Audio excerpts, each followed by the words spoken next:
Oke, assalamualaikum warahmatullahi wabarakatuh.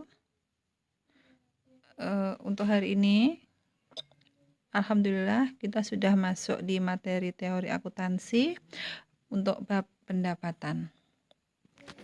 Jadi, untuk definisi dari pendapatan berdasarkan buku akuntansi penerbit dari Suwarjono, ini ada beberapa pengertian, yaitu diantaranya dari SFAC nomor 6, ada Patent and Littleton, ada standar akuntansi keuangan maupun dari APB 1970.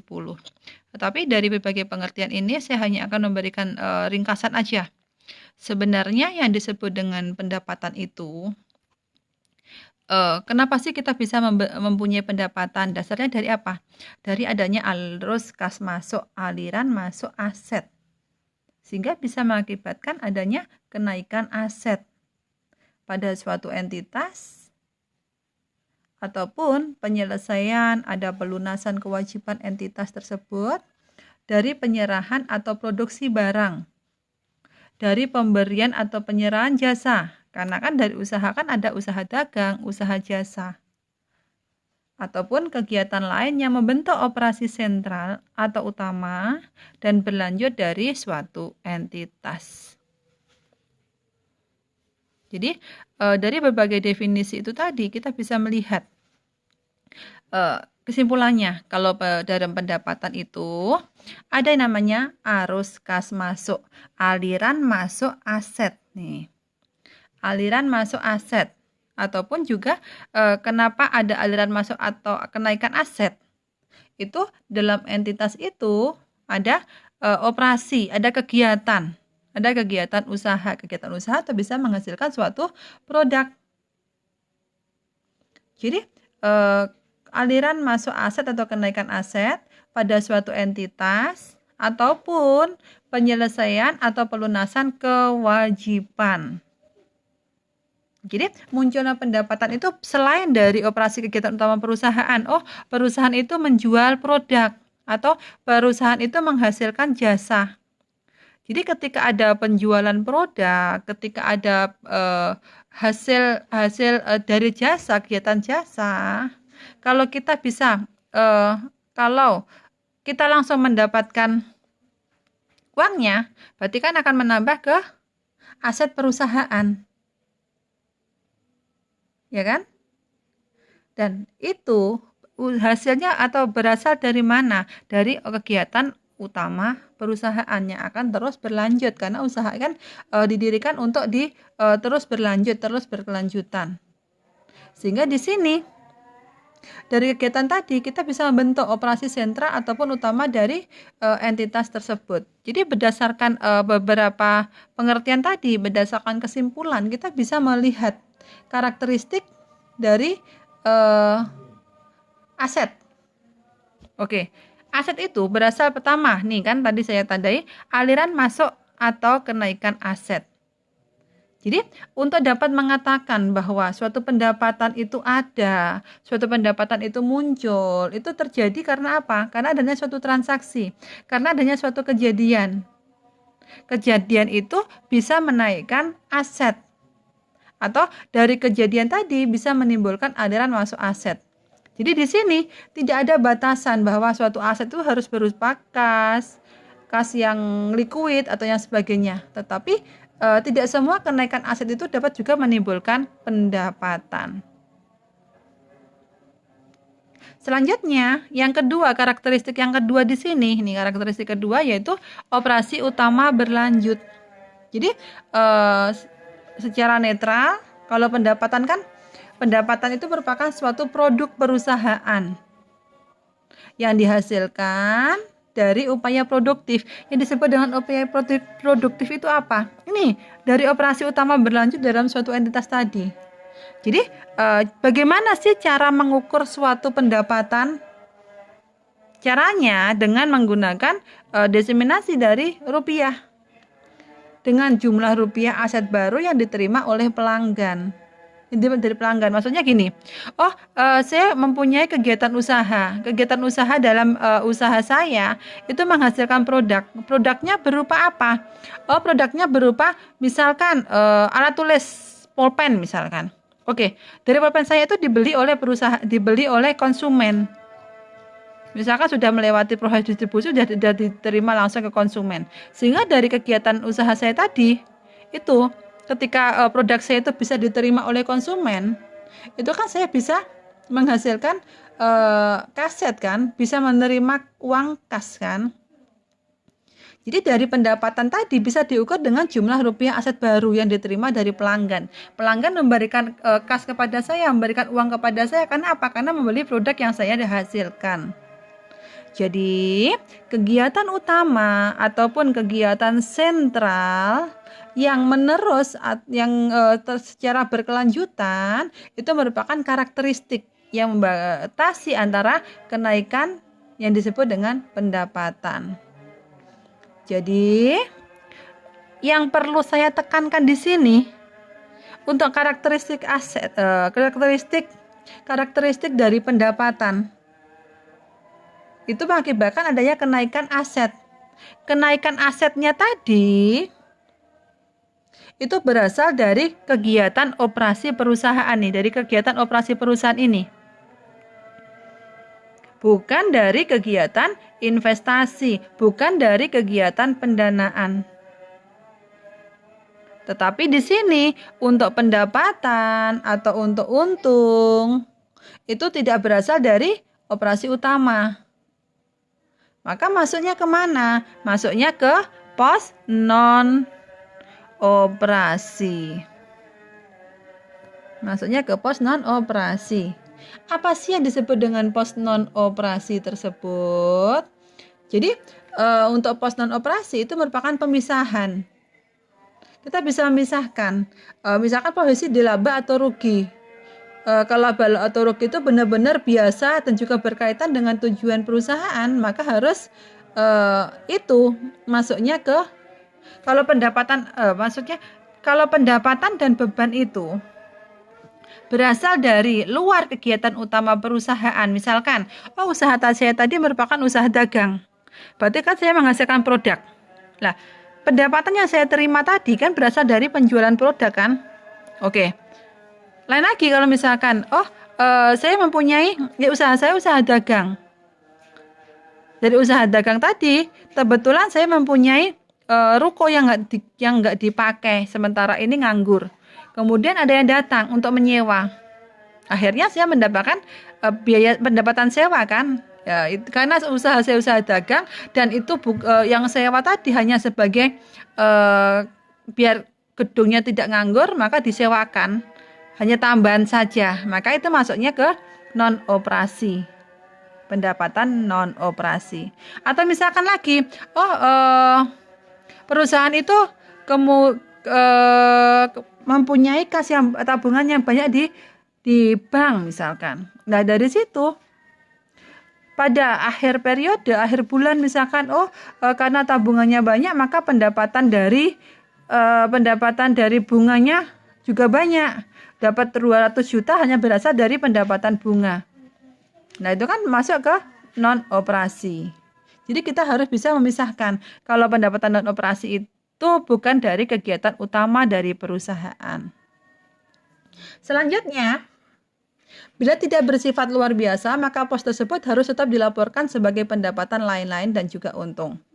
Selanjutnya, untuk penurunan kewajiban. Jadi, terjadinya penurunan atau pelunasan kewajiban.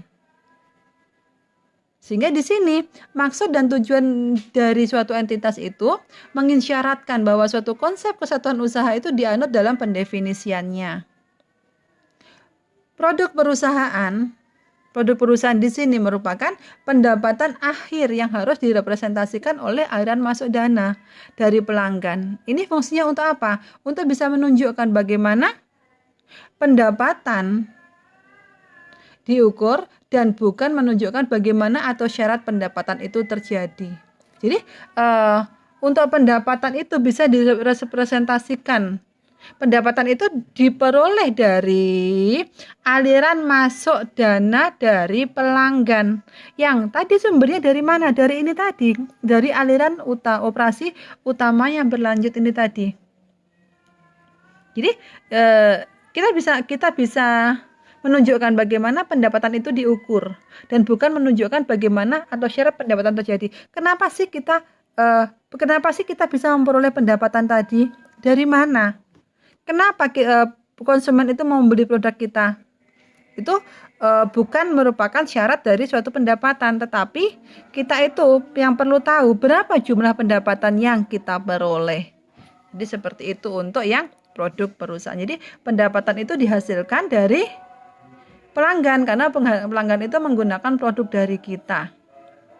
Selanjutnya ada pertukaran produk. Ini namanya pertukaran produk di sini, yang poin 6 ini. Jadi pendapatan akhir itu harus dinyatakan dalam suatu satuan moneter untuk dicatat dalam sistem pembukuan. Jadi unit yang digunakan itu menggunakan satuan moneter. Berapa jumlah rupiah? Kalau misalkan perusahaan itu mempunyai mesin, tetapi mesinnya tidak dipakai, akhirnya kan mesin itu misalkan ditukar dengan produk yang dihasilkan oleh perusahaan tersebut. Maka kita bukan hanya dari barter aja enggak, tapi kita bisa mengetahui, oh mesin kita itu dihargai berapa. Perusahaan kita dihargai berapa.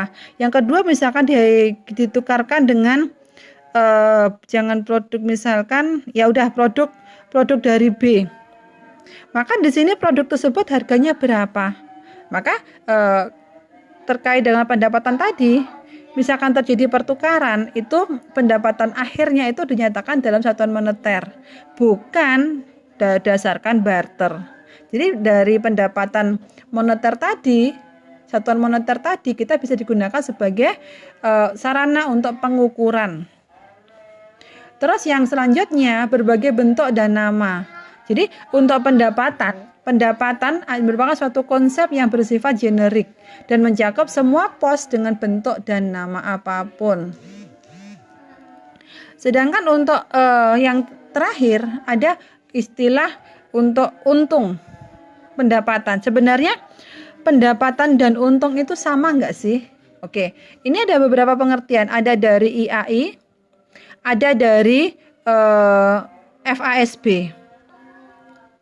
Kalau dari IAI di sini dengan partnernya yaitu IASC,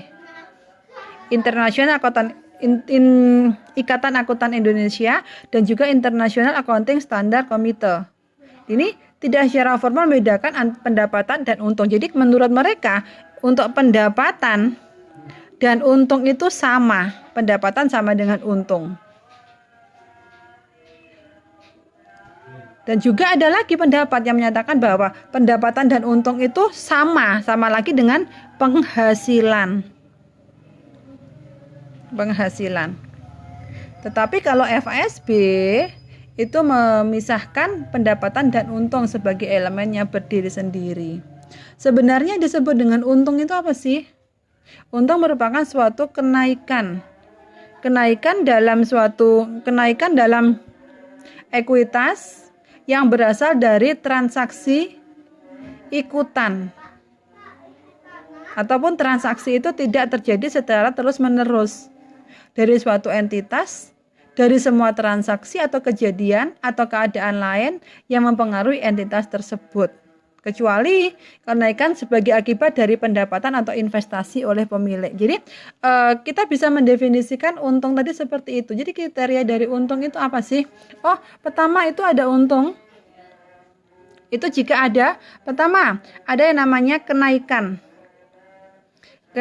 dari ekuitas bersih. Modalnya naik. Yang kedua, dari kenaikan modal itu bukan dari kegiatan utama perusahaan, tetapi di sini itu sifatnya hanya insidental aja. Kayak tadi ada kenaikan pendapatan, mungkin di bulan Desember ada kenaikan pendapatan. Kenapa? Oh, bulan Desember itu banyak yang menyewa gedung dari kita. Gedung kita banyak yang kosong. Tetapi karena gedung kosong itu hanya kebetulan itu harusnya digunakan sebagai sarana produksi misalkan atau untuk gudang. Tetapi karena kondisinya lagi pandemi, kita untuk produksinya menurun, tapi gedung tadi bisa disewakan misalkan. Nah, berarti kan Untuk menyewa gedung itu kan bukan dari kegiatan utama perusahaan, tetapi hanya sifatnya insidental aja. Maka itu masuk ke kategori untung. Jadi bukan dari hasil utama suatu entitas. Selanjutnya di sini selain dari yang dicukupi oleh pendapatan operasi, berarti masuknya ke pendapatan non operasi karena berasal dari kegiatan di luar dari kegiatan utama perusahaan. Selanjutnya selain dari investasi oleh pemilik ataupun transaksi yang berkaitan dengan pemilik. Jadi seperti itu untuk definisi pendapatan. Ini karakteristik dari pendapatan. Ada 8 karakteristik utama dari pendapatan. Ini penjelasan secara rinci tadi yang saya sebutkan itu di sini nih. Penjelasannya ada di bawah. Jadi kalau misalkan Anda belum jelas, belum paham dengan apa yang saya jelaskan tadi, itu bisa Anda pelajari di bawah di sini. Jadi kaitan sama produk perusahaan tadi, pertukaran dalam definisinya karena pendapatan akhirnya harus dinyatakan dalam satuan moneter. Jadi ketika pertukaran tadi kita bisa melihat, unit yang kita tukarkan itu nilai nominalnya berapa. Kita akan mendapatkan barang baru dengan nominal berapa. Maka untuk mengganti itu kita harus mengetahui masing-masing dari nominal barang yang kita tukarkan tadi. Jadi itu nanti untuk memudahkan pembukuan, intinya seperti itu. Terus berbagai bentuk dan nama. Tadi contohnya ada untung ataupun laba, pendapatan, ya kan? Oke, itu penjelasan tadi sudah saya ringkas seperti itu. Untuk selanjutnya untuk masuk ke pengakuan dari pendapatan.